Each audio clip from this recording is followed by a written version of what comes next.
بسم الله الرحمن الرحيم.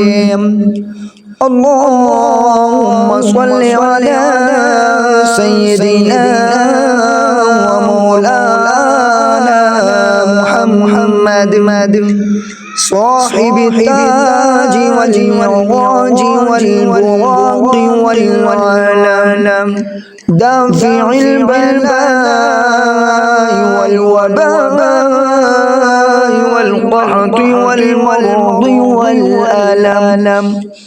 اسمه مكتوب مرفوع مشفوع منقوش في اللوح والقلم.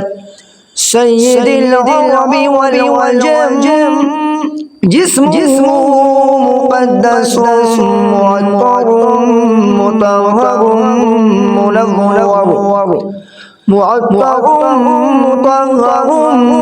منور في البيت والحرم.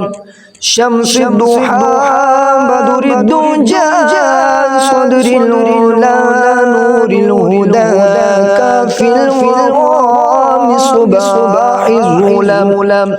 جميل الشيام شفيع الأمم صاحب الجود والكرم. والله عاصمه وجبريل خادمه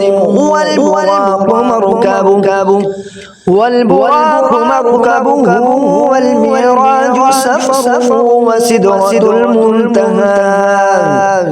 وسدرة المنتهى مقامه وقاب قوسين مطلوبه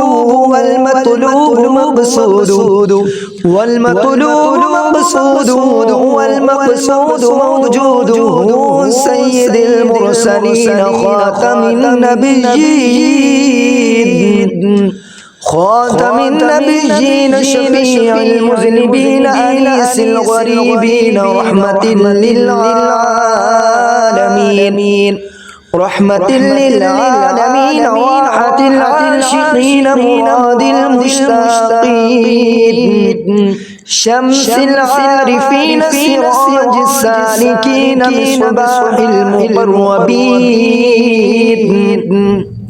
مصباح المقربين محب الفقراء والغرباء